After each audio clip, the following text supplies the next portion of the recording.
J'ai toujours été très, très près de la nature. J'ai grandi très près de la nature. Pour moi, être dehors, m'amuser dehors, dans la neige, parce qu'on a beaucoup de neige dans le nord du Québec. C'était très important pour moi, et surtout l'été aussi. Tout ce qui est plantes, arbres, baignade. J'adore faire du vélo, du ski. J'ai toujours été très sportive. Donc, être dehors, pour moi, depuis que je suis très, très, très jeune, a été vraiment très important. Évidemment, au début, quand on est jeune, on ne pense pas trop à qu'est-ce qu'on va faire plus tard. Est-ce que je vais pouvoir travailler dehors plus tard? C'est pas vraiment qu'est-ce qu'on pense. On pense vraiment des métiers comme je vous dirais, standards, comme, je ne sais pas, être professeur ou être docteur ou être mécanicien ou je ne sais pas, toutes sortes de métiers. Mais dans ma tête, j'étais là. Moi, j'aimerais beaucoup rester dehors, à travailler dehors. Donc, comment je peux arriver à faire ça? Donc, j'ai continué. Donc, j'ai fait une éducation au Lac-Saint-Jean en partie, donc tout ce qui est mon élémentaire, secondaire. Et au Québec, on a le cégep, hein, qui est comme, euh, je pense, la 11e ou la 12e année pour vous environ. OK? J'ai tout fait ça au Lac-Saint-Jean et tout de suite, ce qui m'a intéressée, c'est de partir un peu de ma région et d'aller faire un bac en sciences. Pourquoi je voulais faire un bac en sciences? Parce que je me disais, si je veux continuer à être dehors quand je travaille, à travailler à l'extérieur pour améliorer l'environnement, etc., je dois aller faire un bac en sciences. Mais lesquels? Il y en a beaucoup. Il y a le bac en biologie, les bacs en géographie, etc. Et je me rappelais qu'en secondaire 3, au Québec, qui est à peu près au niveau 3 chez vous aussi, qu'il y avait le cours de géographie. J'avais été passionnée par ce cours de géographie. Donc, je me disais, bon, ben, je vais aller voir qu'est-ce que ça donne le baccalauréat en géographie. Et à l'Université de Sherbrooke, il y avait un bac en géographie physique qui donnait un bac en sciences. Et c'est ce que j'ai fait finalement. Donc, je suis allée faire le baccalauréat en géographie à l'Université de Sherbrooke qui donnait un bac en sciences. Pourquoi un bac en sciences? Un bac en sciences ouvre un peu plus sur les emplois après qu'un bac en sciences humaines, tout dépendant de ce que vous voulez faire, évidemment. Donc, c'est à voir quel futur vous voulez avoir. Mais un bac en sciences ouvre un peu plus sur différents types de postes que vous pouvez avoir dans la vie. Donc, le bac en géographie, on a des cours de toutes les sortes, hein, géomorphologie, climatologie, des cours de géologie que j'ai adorés. Je suis tout de suite, dès les premiers cours, tombée en amour avec la géographie. C'était vraiment avec des profs très stimulants. Et à l'Université de Sherbrooke, ce qui était très intéressant, c'est qu'on avait beaucoup de cours à l'extérieur. On allait beaucoup dehors pour travailler. Donc, tout de suite, je suis tombée en amour avec tout ça. Je vous mets ici l'Université de Sherbrooke. C'est une université qui est au sud du Québec. Je vais vous montrer peut-être sur la carte pourquoi j'ai choisi cette université aussi en particulier. Vous allez voir. Si on s'en va, bon, on parcourt un peu le Québec et on s'en va dans le sud du Québec. Et vous allez voir que l'Université de Sherbrooke, il est situé vraiment autour d'une petite montagne que moi, j'ai adoré lorsque j'ai visité et où est-ce qu'il y a plein de sentiers et il y a même un petit centre de ski, etc. Donc, je trouvais ça parfait. J'ai dit, l'université est entourée d'arbres, etc. Ça m'appelle énormément. L'Université de Sherbrooke était bien reconnue aussi pour son cours en géographie et c'est ce qui a fait en sorte que j'ai choisi cette université. Ensuite, j'ai fait une maîtrise en géographie physique encore une fois et j'ai étudié sur comment, je suis sûre que vous entendez de plus en plus parler des inondations, on a beaucoup d'inondations. Eh bien, moi, ce que j'ai étudié dans ma maîtrise, c'est vraiment comment identifier les zones inondables quand il n'y a pas d'inondation. Donc, ce que je voulais faire, c'est vraiment amener une cartographie des zones inondables en période de non-inondation. Donc, comme ça, les villes, etc., ne construisent pas de nouvelles maisons dans les zones inondables. Donc, c'était vraiment mon sujet de maîtrise en géographie. Suite à ma maîtrise en géographie, j'ai travaillé dans différents types de projets, évidemment. Ensuite, j'ai travaillé comme auxiliaire de travail au département de géographie directement avec les professeurs. Donc, j'aidais les étudiants plus jeunes que moi. Je faisais des cours de rattrapage, des choses comme ça. Donc, j'étais très impliquée dans le milieu universitaire, ce que j'ai beaucoup aimé, ça m'a appris beaucoup à partager, etc. Et j'ai fait aussi auxiliaire de recherche en géographie urbaine pour un autre professeur sur d'autres types qui n'étaient pas tout à fait la géographie physique, comme moi, j'aimais beaucoup aller dehors. C'était plus sur la géographie urbaine, en ville, etc. Mais ça m'a montré vraiment d'autres options en géographie, etc. Et j'ai été aussi chargée de projet. Chargée de projet, ça, c'était vraiment un organisme sans but lucratif qui était en Estrie, qui s'occupait de la protection des lacs en Estrie. Donc, c'est un regroupement pour les associations pour la protection des lacs en Estrie. Et j'ai travaillé là durant mes étés. C'était à peu près comme 5 mois par été, donc par année. Donc, j'ai travaillé là pendant 4 ans.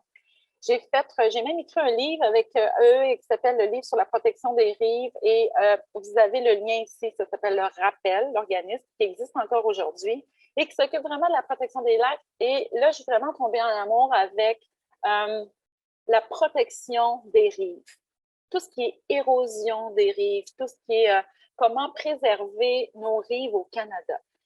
Et dans le monde, en fait, hein, parce que l'érosion, le niveau des eaux qui augmente, etc., ça amène beaucoup de changements.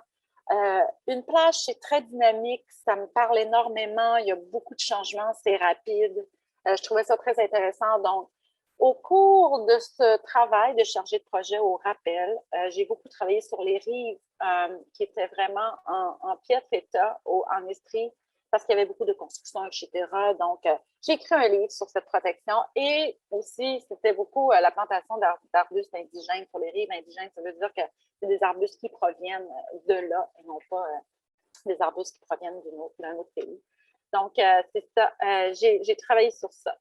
Ce qui m'a apporté à travailler sur les rives énormément, avoir plusieurs projets en Estrie sur des lacs vraiment spécifiques qui avaient des problèmes, des problématiques de contamination, etc. Et j'ai eu la chance de avoir une entrevue avec Environnement Canada. Mais pourquoi j'ai eu une entrevue avec Environnement Canada? Pour parfois, on dit le mal des uns et le bien des autres. Lorsque le 9 septembre 2001, le 11 septembre 2001 est arrivé, les fameuses tours de New York qui ont été détruites, ça a eu un changement de vie pour moi. C'est-à-dire qu'Environnement Canada a débloqué des budgets spéciaux suite à l'attaque des 2 tours pour engager du nouveau personnel. Et il y avait besoin de quelqu'un qui allait s'occuper des rives au Canada parce qu'il disait que peut-être on allait avoir plus de déversements dans le futur, des déversements de matières dangereuses. C'était un risque. Donc, ils ont engagé quelqu'un et j'ai appliqué sur cet emploi et j'ai eu cet emploi Environnement Canada. Donc, je travaille à Environnement Canada depuis le 2001. Le 1er octobre 2001, j'ai été engagée donc directement avec ce nouveau budget. Donc, pour moi, ça a été un peu une chance, malgré tout, malgré ce triste événement. De 2001 à 2012, qu'est-ce qui s'est passé? J'ai été officier d'urgence à la section des urgences. Donc là, on ne parle plus vraiment de géographie, mais j'en ai fait tout le long quand même. C'est un dérivé, si vous voulez. C'est un nouveau poste qui était là, officier d'urgence, et je m'occupais de la région du Québec. À ce moment-là, Environnement Canada avait 5 régions. Donc, on avait des officiers d'urgence à Montréal, on avait à Toronto, à Halifax, à Edmonton et à Vancouver. Moi, je faisais partie de l'équipe du Québec. Qu'est-ce que j'ai fait durant 2001-2012? Ben, j'ai développé mes capacités aux urgences. Quand on rentre dans un nouveau poste en sciences, qu'est-ce qui se passe comme ça? On a notre background, on a notre éducation, on a tout. Il faut l'appliquer. Je n'ai pas tout à fait travaillé tout le temps sur la géographie, en géographie et tout, mais j'ai appris plein d'autres choses. Et tout ce que j'ai appris tout au cours de mon université, eh bien, je l'ai vraiment utilisé durant ces années-là. Donc, durant 2001 à 2012, j'ai développé toutes mes capacités. Donc, il fallait que je que je sois comme un peu un pompier, si vous voulez. Je vais vous expliquer un peu plus tard quelles étaient mes tâches. De 2012 à 2013 est arrivé une coupure à Environnement Canada, je peux l'expliquer comme ça. Et là, il n'y avait plus 5 régions, il y avait juste une région qui s'occupait de toutes les urgences au Canada, et c'était à Montréal. Donc, je suis devenue officier senior des urgences pour le Centre national des urgences. C'était une nouvelle réalité pour moi. Il fallait que je m'occupe pas juste du Québec, mais de tout le Canada. Donc, je vais vous expliquer un petit peu mes rôles dans les deux cas. Qu'est-ce que fait un officier d'urgence? Hein? Qu'est-ce que ça fait? Premièrement, je pense que je vais vous décrire qu'est-ce qu'une urgence environnementale. C'est quoi une urgence environnementale? C'est un déversement qui est non contrôlé, imprévu ou accidentel d'une substance nocive dans l'environnement ou probabilité raisonnable qu'un déversement de ce genre puisse nuire à l'environnement, à la vie ou à la santé humaine. Je vous explique. Un déversement d'huile dans les eaux, c'est une urgence environnementale. Ça peut être aussi toutes sortes de substances nocives. Si je prends un déversement que j'ai eu qui est un peu particulier, c'est un déversement d'eau chaude, très, très chaude, dans le fleuve Saint-Laurent, qui a fait mourir tous les poissons parce qu'il y a eu un changement thermique dans l'eau.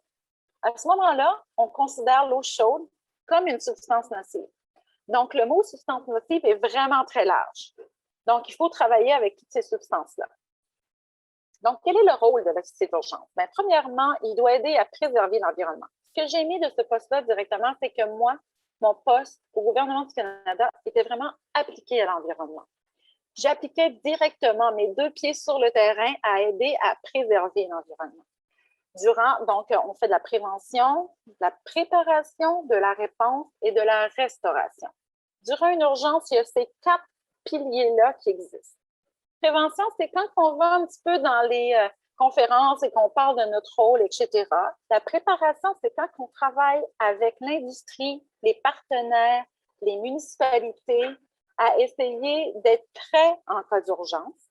La réponse, c'est il y a une urgence, on répond. Et la restauration, c'est après l'urgence, il faut réparer les dommages.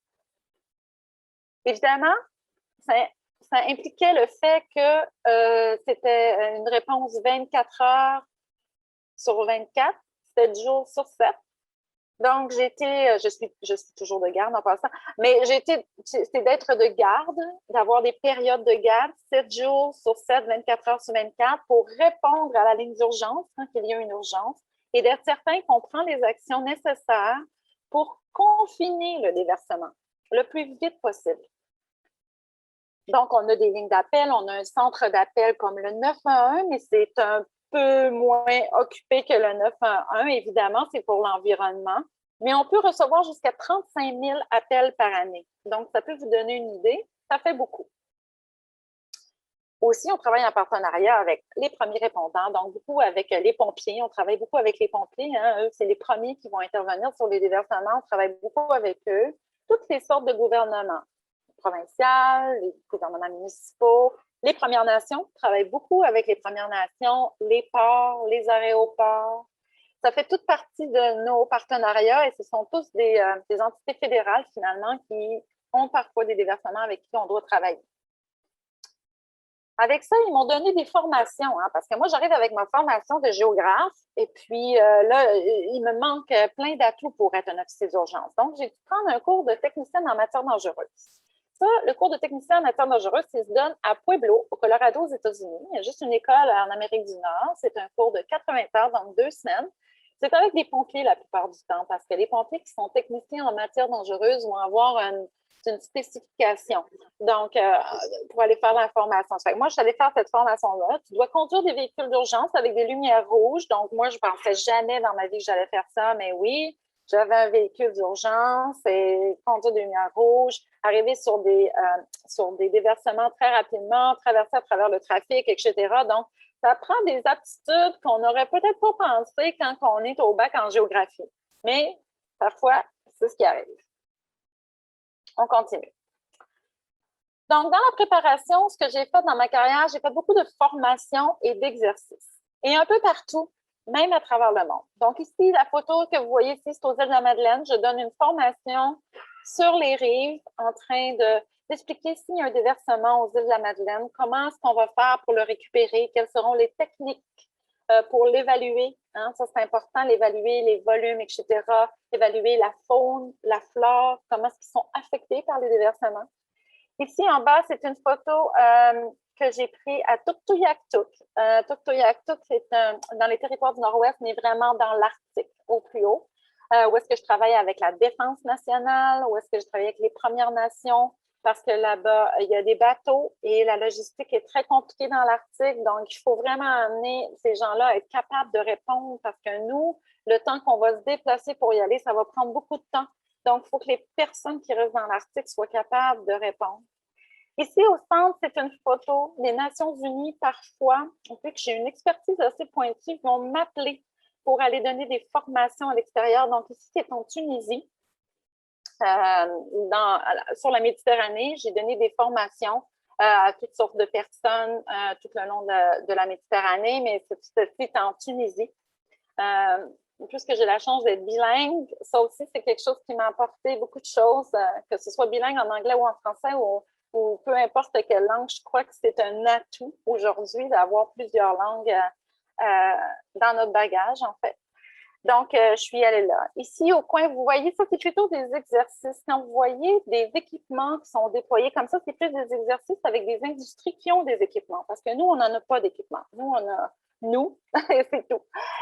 Tous les équipements, vous voyez, les bateaux, ça, on appelle ça, ce que vous voyez en jaune ici, ça, c'est des barrages pour stopper le pétrole, l'huile sur la rive, etc. Ici, on en voit un autre type. Il y en a tellement des équipements. Donc, on doit faire des exercices pour connaître toutes ces choses-là. Je continue. Donc, quelques urgences au Québec. Je voulais vous donner quelques exemples que j'ai faits en 2001 et 2012. Ici, c'est une urgence qui était sur l'île d'Anticosti. L'île d'Anticosti, c'est une île dans le golfe Saint-Laurent, très, très loin. Et c'était à la pointe est de l'île, où est-ce qu'il n'y a pas de route, il n'y a aucun moyen de s'y rendre, seulement par bateau.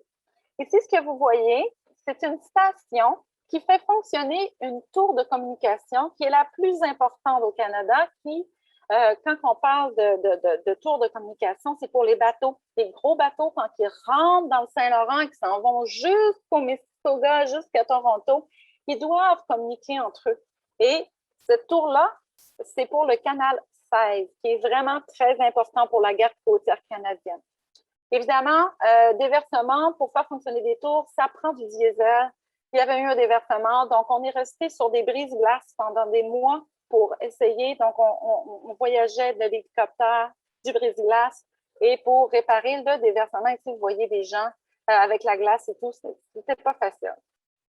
Un autre type de déversement ici, un quai qui a été construit dans les années 30 le long du Saint-Laurent, qui a pris en feu avec les bateaux de pêche aussi, avec 4 bateaux de pêche qui ont pris en feu, il y en a 2 qui avaient coulé.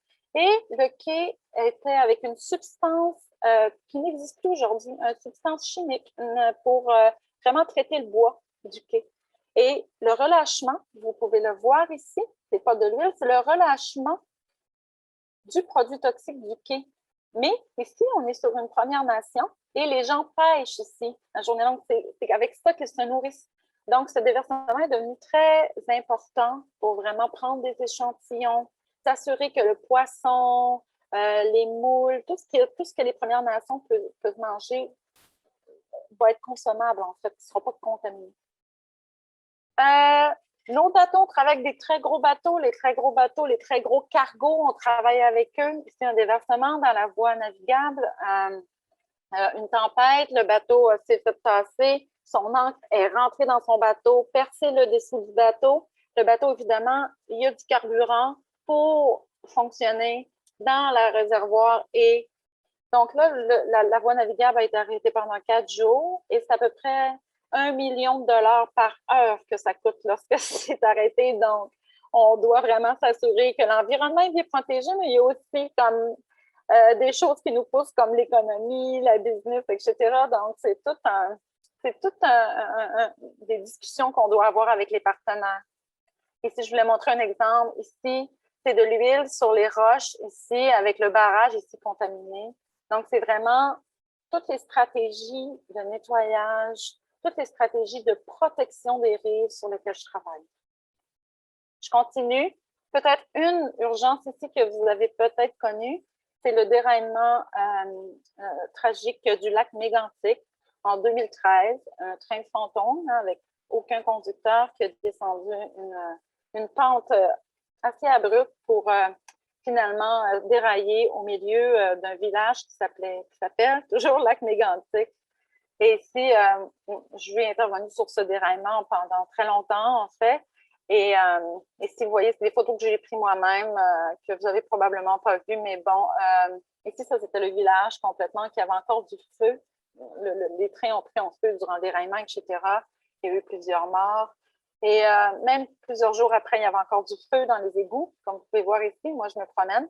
Et ici, vous pouvez voir le liquide. Hein? Le pétrole n'est pas toujours de couleur diesel. Peut-être que vous connaissez l'essence qui ressemble à un jaune or un peu, ou une autre huile comme l'huile à moteur qui est comme plus noire. Cette huile-là, qui provient du milieu des États-Unis, est plus verte. Donc, c'était la première fois qu'on en voyait. Donc, on fait affaire souvent avec des substances qui sont vraiment différentes. Donc, ici, vous pouvez voir dans la rivière. Donc, ce que j'ai fait, c'est que j'ai parcouru les rives, 350 km de rives. Donc, c'est marcher le long des rives et évaluer la contamination sur 350 km. Et vous voyez ici la contamination des rives. Et ici, vous voyez le feu a fait brûler les roches. Donc, c'est encore aujourd'hui en restauration. Je vous parle de le quatrième pilier d'une urgence, c'est la restauration. Et c'est là que les experts, la science est vraiment importante et où est-ce que tous les experts doivent se mettre ensemble pour s'assurer que l'environnement revienne à ce qu'il était avant.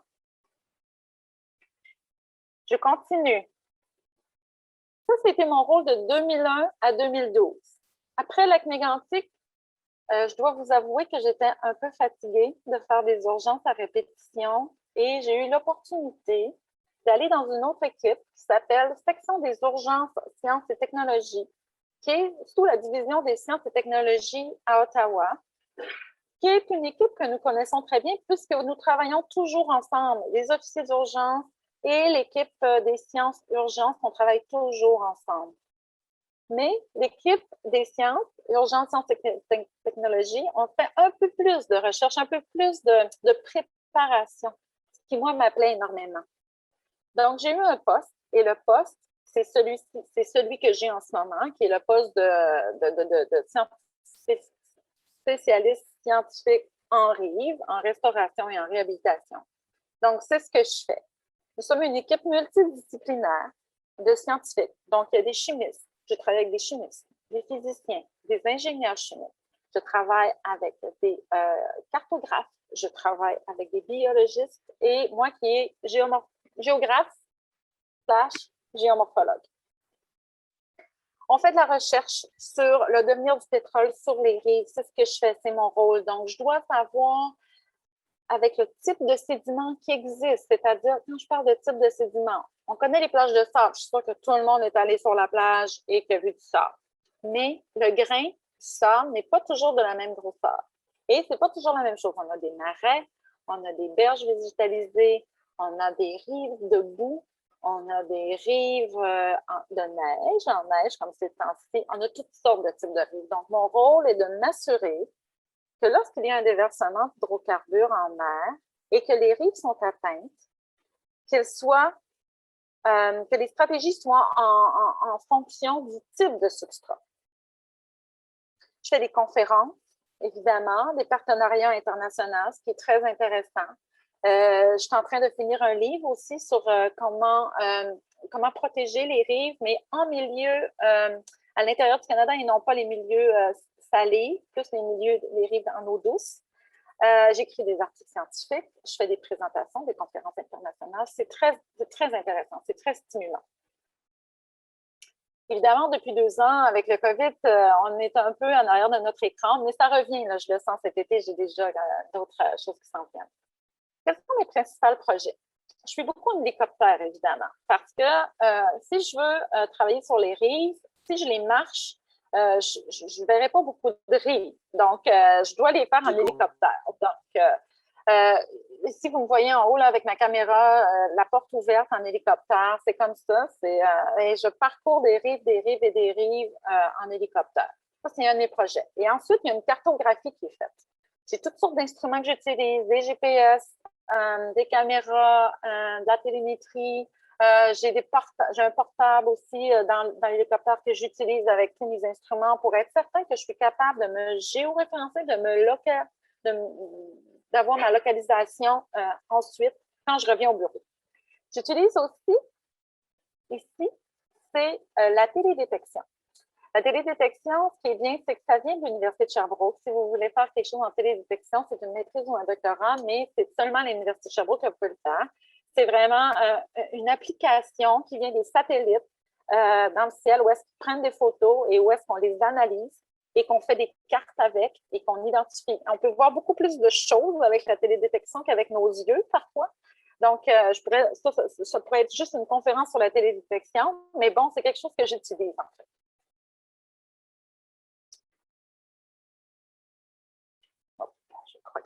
Ici, c'est un projet dans l'Arctique que j'ai fait. Donc, j'ai été beaucoup dans l'Arctique.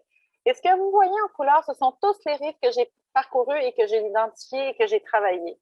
Donc, j'ai travaillé dans la mer de Beaufort, dans le détroit de Mackenzie, dans le Strait Victoria. Je suis allée dans le passage du Nord-Ouest, ici, les bateaux qui veulent passer pour aller vers l'Ouest, évidemment.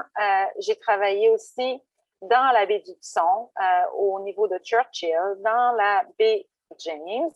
J'ai travaillé au Labrador. Ça, c'est un projet que j'ai fait seulement dans l'Arctique entre 2013 et 2015 environ. Et ensuite, depuis 2015-2016, je travaille beaucoup plus au niveau de la Colombie-Britannique. Et je travaille beaucoup dans les maritimes. Et ici, c'est pas indiqué, mais j'ai commencé à travailler dans les Grands Lacs. Ça faisait très longtemps que nous n'avions pas visité les Grands Lacs. Donc, de plus en plus, on travaille dans les Grands Lacs. Donc, on fait tout ça sur de la cartographie. Évidemment, j'ai une équipe avec moi qui travaille avec moi là, sur tout ça. Moi, je suis plus un peu la chargée de projet qui va essayer de décider où et quand. Et puis, j'ai des gens qui travaillent avec moi en géomatique. C'est vraiment ça maintenant, la nouvelle science de la géographie, la géomatique, qui est très importante, qui est vraiment tout ce qui est en arrière de Google, tout ce qui est en arrière des cartographies que vous pouvez voir, c'est tous des géomaticiens, donc ils travaillent avec moi pour faire ça. Qu'est-ce que je veux dire quand je travaille sur les rives? Ce qui est important, c'est que quand je travaille sur une rive comme celle-ci, je veux déterminer où sont mes zones qui vont être contaminées. Vous pouvez voir ici, ce n'est pas de la contamination, ce sont des plantes qui vivent sur la rive, toute la faune, etc. Il y a des rives magnifiques au Canada qu'on ne peut pas se douter qu'elles existent. Parfois, on croit qu'on est sur une île paradisiaque, mais c'est vraiment au Canada. Et je travaille toujours à marée basse aussi, donc pour voir toute ma rive au complet, je vais identifier les zones qui sont importantes pour moi, puis où est-ce que je sais que le pétrole va rester là pour toujours si on ne le nettoie pas. Si on ne fait pas de technique de nettoyage. Donc, je travaille beaucoup avec ces images vues du haut. Je voulais vous en présenter une ou deux. Ensuite, ici, c'est les cartographies qu'on va faire avec des couleurs de lignes pour identifier si c'est une plage de sable, une plage de gravier, une plateforme rocheuse, un marais. Tous ces types de rives-là deviennent vraiment très importants et ça me parle énormément quand on parle de contamination. Évidemment, je fais beaucoup de préparation terrain. Il n'y a pas seulement l'hélicoptère, je dois aller m'assurer de qu'est-ce que vraiment on a sur le terrain. Donc, j'ai une équipe, ça c'est moi avec Zoé, ma collègue chimiste, qui prenons des échantillons dans le sol pour s'assurer de qu'est-ce qu'il y a, c'est quoi la condition en ce moment sur la rive. Parfois, on a des déversements historiques, parfois, c'est un environnement très, ce qu'on appelle en anglais pristine, ça veut dire très, très, très, très pur. C'est un environnement pur où est-ce qu'il n'y a aucune contamination, où est-ce qu'il y a des gens qui n'ont jamais été même. Donc, c'est important de savoir ces endroits-là qui sont très riches en biodiversité, mais aussi de savoir aussi, là, je vais montrer quelque chose qui est une plage que il n'y a pas beaucoup de monde qui sont allés, mais je parcours aussi les rives où est-ce que beaucoup de monde qui ont été pour voir où est-ce qu'elles sont rendues, quelles sont leurs caractéristiques physico-chimiques. Donc, on travaille tout ça, mais comme je vous dis, je ne suis pas toute seule, j'ai toute une équipe avec moi qui travaille sur ça. Donc, ici, on fait l'échantillonnage. On fait aussi du relevé terrain pour savoir la pente sur la rive, très importante. Érosion, s'il vient d'avoir de l'érosion, sédimentation. Donc, vous pouvez voir ici mes équipes de terrain. On travaille même quand il pleut, évidemment. Là, je suis à Vancouver. On a aussi des drones avec lesquels on travaille. Ici, c'est un drone. Et ici, on est dans la baie de Fundy, au Nouveau-Brunswick. Et évidemment, on travaille toujours l'été parce que les marées les plus basses au Canada sont l'été. Et l'hiver, elles sont durant la nuit. Donc, je ne peux pas travailler. Donc, je travaille durant l'été et souvent, il y a des gens sur la plage. Donc, ici, les enfants étaient très, très impressionnés par notre drone qui est ici. Donc, j'étais ici avec mon collègue Mike et on travaillait sur notre drone. Et on fait beaucoup aussi de mesures de qualité de l'eau, évidemment. Là, on est à Vancouver encore une fois. Et ici, c'est mes collègues. Et ça, c'est un chien qui est arrivé par hasard. Je le trouvais très cute. Des fois, on a des enfants. On a toujours des gens sur la plage qui viennent nous voir. Ce chien était très cute. Et mes collègues l'ont amené avec lui pour prendre des échanges, pour aller voir la qualité de l'eau, hein, la salinité, le pH, toutes sortes de données avec nos instruments qu'on prend. Donc, ces campagnes de terrain-là, on fait ça 7 jours par année, durant une semaine durant l'été. C'est ça, 7 jours par année. Des fois, on en fait 2. C'est 7 jours à la fois, je peux dire. Donc, souvent, c'est une campagne de terrain par été. Parfois, c'est 2 quand on le peut. Je vous ai mis cette photo parce que c'est moi qui l'ai prise et je ne fais pas... J'ai pris cette photo-là en marchant sur la plage. Donc, ce que je veux vous dire, c'est qu'on n'est pas obligé d'aller dans les plus profonds des plus profondes eaux dans des océans, etc., pour voir des choses magnifiques, pour voir des poissons magnifiques. Parfois, sur la plage, juste à tasser, aller voir un peu, puis à tasser les herbes, on peut découvrir des anémones magnifiques, des étoiles de mer magnifiques, des coraux. On a tout ça au Canada. Beaucoup de recherche et de documentation, évidemment, c'est une partie de mon travail. Ici, c'est des instruments avec lesquels on travaillerait s'il y avait un déversement au Canada. Et on essaie de représenter des déversements sur différents types de sédiments et voir qu'est-ce qu'on lit avec les instruments. Donc ça, j'ai des étudiants. J'engage toujours des étudiants qui sont à l'université pour nous aider dans des projets de recherche en laboratoire. J'écris des livres. Ici, pourriez aller voir les publications qu'on a. Ça, c'est un livre qu'on a fait et il y en a un autre qui va sortir bientôt. Donc, c'est cela. Et j'ai fait quelques déploiements internationaux. Je vais finir avec ces images. Comme je l'ai mentionné, les Nations unies parfois nous interpellent pour une expertise en particulier. En 2008, en République de la Corée, il y a eu un très grand déversement. Et en République de la Corée, il n'y avait pas vraiment des techniques pour être capable d'identifier. Et il y avait un nombre de kilomètres de rives contaminés, une très grande quantité. Donc, on est allé, l'équipe canadienne ici, vous pouvez voir, on était 6 de l'équipe canadienne avec un membre d'Agar Côtière, 5 d'Environnement Canada. Et c'est ce bateau. Sur les océans, en ce moment, il y a des très gros bateaux qu'on appelle des tankers, des très, très, très larges tankers qui transportent du pétrole. Et la photo n'est pas exagérée. Là. La photo, c'est vraiment une photo, l'échelle est parfaite. Là, donc, ils sont très larges, ils sont très gros. Et qu'est-ce qui est arrivé? C'est que cette grue, ici, est arrivée dans le bateau. C'est assez simple, je vais l'expliquer comme ça. Donc, ici, la petite grue est arrivée, elle a fait des trous, 4 trous, en fait, dans 4 réservoirs différents. Donc, si vous pouvez voir le bateau et en arrière, il y a un très gros déversement. Ça s'est écoulé pendant des jours et des jours. Donc, quand on est arrivé en Corée, on a fait des équipes. C'est des équipes de gens qui vivaient au sud de Séoul. Donc, ici, vous pouvez voir, ça, c'était mon équipe, l'équipe de Bruce. Donc, et on a parcouru les rives et on a fait la technique. Donc, quand j'ai fait un survol en hélicoptère, ça, le noir, c'est vraiment l'huile qui était proche des rivages. Vous pouvez voir ici la ligne noire sur le quai. Vous pouvez voir les plages où est-ce que l'huile arrivait et c'était noir. Et en Corée, il y avait beaucoup de techniques de nettoyage qui étaient vraiment qu'on ne verrait pas ici. C'était vraiment plus de la détresse pour les habitants qui vivent de pêche, beaucoup dans ce coin-là et qui voulaient récupérer, mais parfois c'est très dangereux pour la santé.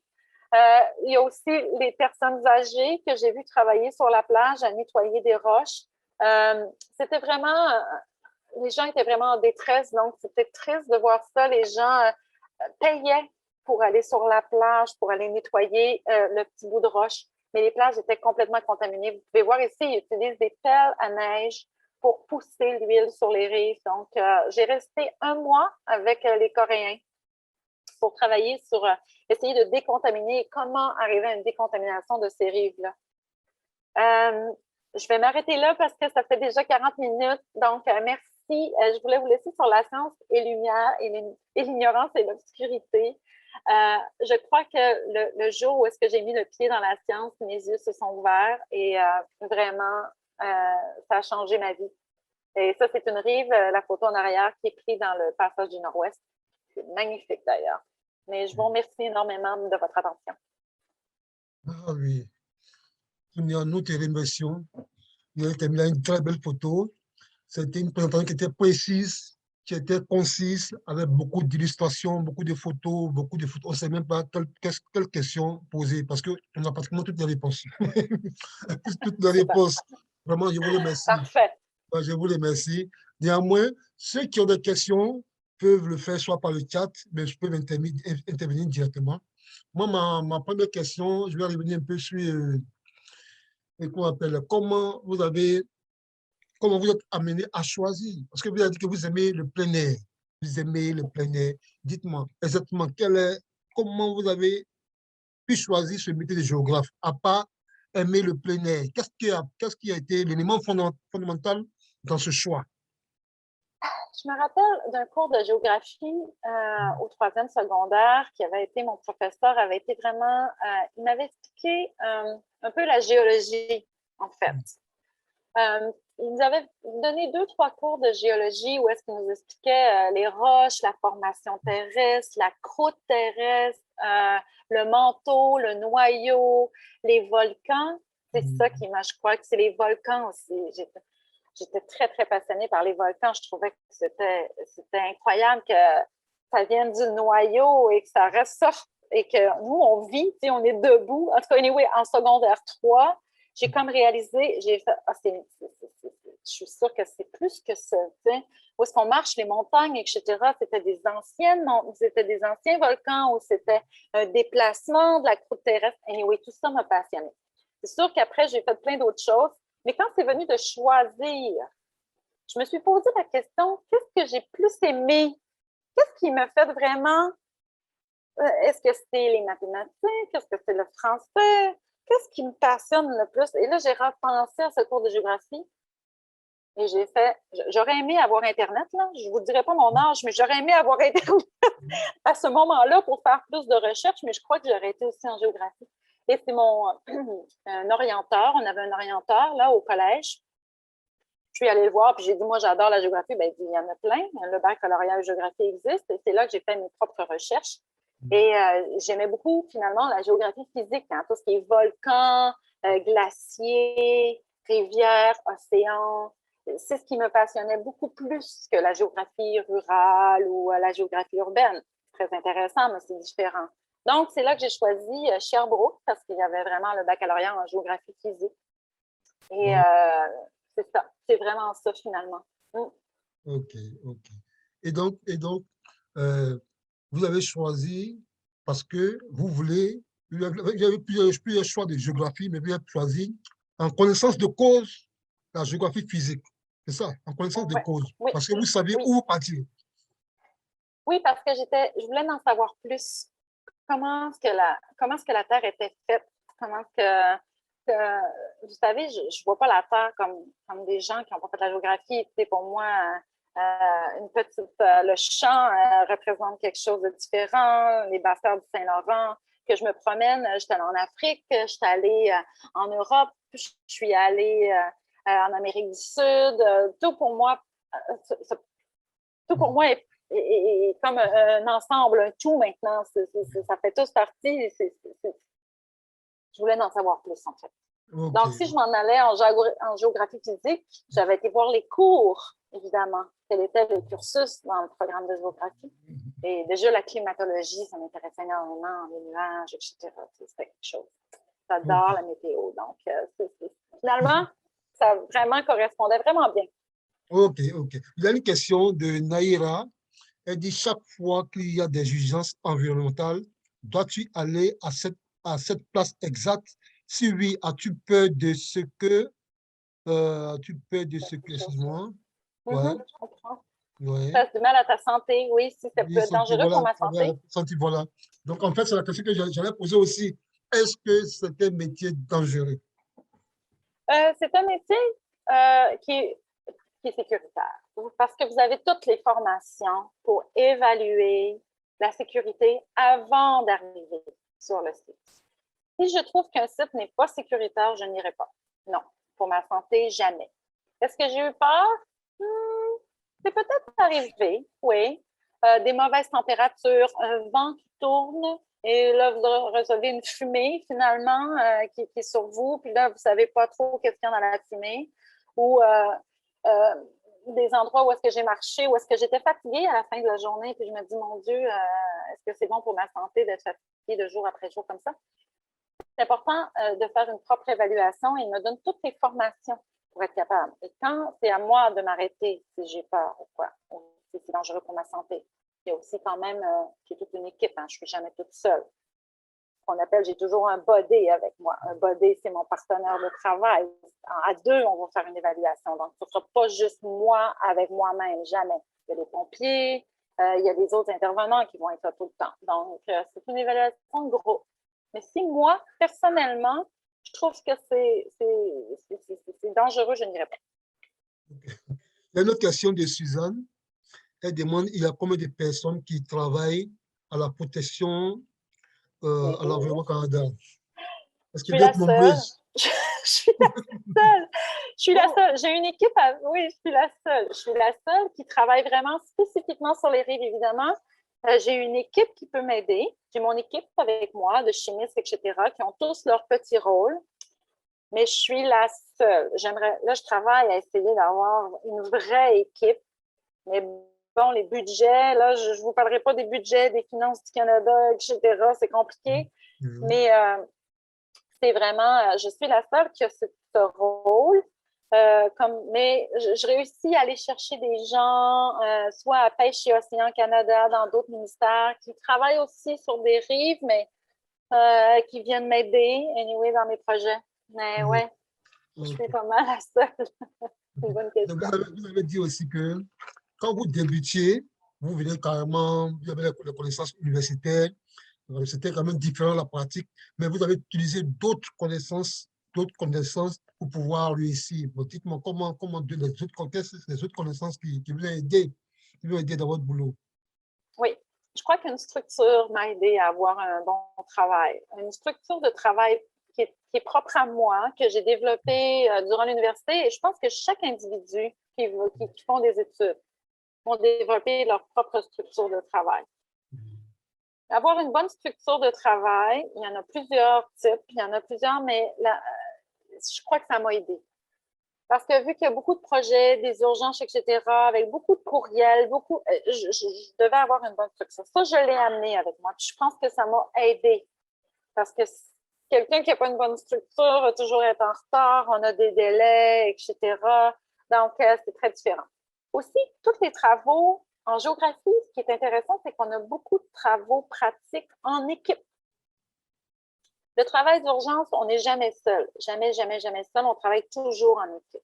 Donc, tous les travaux d'équipe que j'ai faits m'ont amené à trouver des qualités dans chaque personne avec qui tu travailles et essayer de mettre tout ça en groupe pour faire le meilleur travail possible. C'est ça qui est important, je crois, aujourd'hui. C'est dans n'importe quel travail, c'est que si on est capable de voir ce qui est bon dans chaque personne et de l'appliquer et de tous travailler ensemble, je pense qu'on fait un meilleur travail.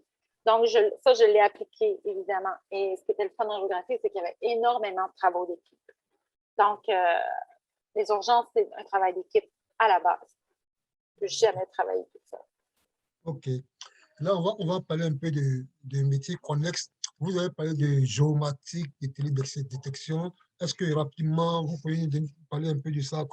Quel background il faut pour être géomaticien, de suite? Ben, Oui, il y a le bac en géomatique à l'Université de Sherbrooke qui existe. La télédétection, ça vient plus tard, hein, ça vient à la maîtrise, mais on en fait quand même en géomatique. Il y a quand même des bases. Le bac en géomatique à l'Université de Sherbrooke, vous avez des cours en télédétection déjà. Et ensuite, vous pouvez faire une maîtrise, un doctorat en télédétection. Il y en a beaucoup. Mais vous avez quand même des bases en géomatique. Donc, vous êtes déjà capable de travailler avec les outils que moi, je travaille, etc. Je dis moi, c'est l'équipe, hein, parce que moi, je suis un peu dépassée, là, parce que la technologie en géomatique et en télédétection, ça va tellement vite que moi, je suis dépassée. Mais j'engage toujours des étudiants, comme je vous ai dit, qui travaillent avec moi. Il y a des laboratoires de géomatique au gouvernement fédéral avec lesquels je peux travailler, etc. Et la géomatique, c'est vraiment un baccalauréat. Vous avez besoin, je crois, hein, d'avoir les sciences. Il faudrait que je vérifie, mais je ne suis même pas sûre que vous avez besoin d'avoir les sciences. Même si vous avez un bac en sciences, après le bac en géomatique, aujourd'hui, il faudrait que je vérifie. Vous voyez, je ne me rappelle pas ce que ça prend comme préalable. Mais ça, vous pouvez aller sur l'Université de Sherbrooke, bac en géomatique, et regarder ce que ça prend comme préalable. C'est très facile à voir. C'est un très beau bac. C'est pas très contingenté, ce qui est intéressant. Et le taux de placement à la fin du bac en géomatique est de 100 % en ce moment. Donc, c'est très intéressant. Et vous pouvez travailler à n'importe où, parce que tout le monde aujourd'hui a besoin de géomatique, même les médecins, pour identifier des infections, tout ce qui est COVID, la pandémie, etc. Tout a été fait à partir des cartes, etc. Ce que vous voyez, les statistiques, tout à partir de géométrie. Donc, c'est vraiment très large, très intéressant. OK, OK. Il y a une question de Hilary Sampson. Il demande, est-ce que ce travail te rapporte beaucoup d'argent? Oui, bien sûr. Oui. Bien sûr, c'est très bien payé parce que quand on a un bac en sciences, on peut faire partie du groupe qui est PC au gouvernement Anyway. Vous n'êtes pas obligé de savoir qu'est-ce que ça veut dire PC, là, mais c'est sciences physiques en fait. Mais bon, ça vous prend un bac en sciences pour travailler comme PC et c'est un très, très, très, très bon salaire. Ah oui, oui, ça n'avait pas de problème. Et en plus, moi, je fais des gardes. Hein, je suis de garde, comme je vous l'ai expliqué. Donc, quand on fait des gardes, on fait des périodes de temps supplémentaires et le temps supplémentaire s'ajoute à votre paie. Donc, oui, c'est plus de 100 000 $ par année. Je ne suis pas gênée de le dire parce que c'est public. Mon salaire, je suis PC3, c'est public. Donc, c'est un très bon salaire aujourd'hui. Je peux très bien vivre sans problème. Je suis très choyée. Mais c'est possible. C'est possible. Là, vous savez, au gouvernement fédéral, là, on manque de monde en passant. Donc, c'est possible de travailler au gouvernement fédéral. Surtout Environnement Canada, de plus en plus, hein, vous savez. Oui, il y a une autre question. Peut-être la dernière. Quelle matière vous avez pris au secondaire pour ce métier? Quels sujets sont importants? Oui, j'ai fait beaucoup. J'ai fait tous mes maths au secondaire. J'ai fait mes maths fortes. Je ne sais pas si c'est encore ça qu'on dit aujourd'hui, les mathématiques fortes. C'est-à-dire que j'ai pris tous mes mathématiques.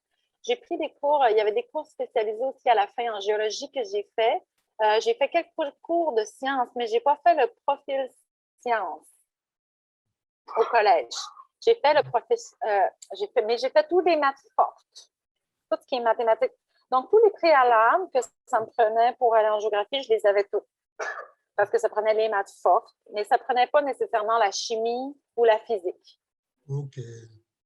Même si j'en fais beaucoup de chimie et physique aujourd'hui, ça ne les prenait pas comme préalable pour le baccalauréat en géographie. OK. OK. Donc, Madame Yvonne, merci. Est-ce que vous avez des conseils à donner à nos jeunes élèves qui sont en face de vous, en train de vous écouter? Oui, je voudrais dire de regarder ce qui les passionne aujourd'hui et d'essayer de garder cette passion en vous. Je crois que c'est ça qui va faire en sorte que vous allez trouver, bien, vous allez faire ce que vous aimez. Essayez de faire ce que vous aimez faire. C'est très important. La carrière, c'est long, c'est un long processus. Donc, quand vous faites ce que vous aimez, ça passe très rapidement. Et vous êtes meilleur, vous allez être meilleur de faire ce que vous aimez. Donc, gardez votre passion. Moi, j'ai toujours été passionnée par l'environnement. C'est ce que je me rends compte. Aujourd'hui, je travaille en Environnement Canada. Je suis très heureuse. Donc, je vous le souhaite. Je vous souhaite de trouver votre passion. OK. OK. Merci Sonia. Merci à tout le monde. Nous avons fini le webinaire. Mais vraiment, je vous dis merci pour cette présentation. Merci pour vraiment ces images. Merci pour ces réponses. Et donc, voilà. Donc, on a à bientôt. À bientôt. Merci à tous d'avoir été présents. Merci. Ok. Au revoir. Merci, merci, au revoir.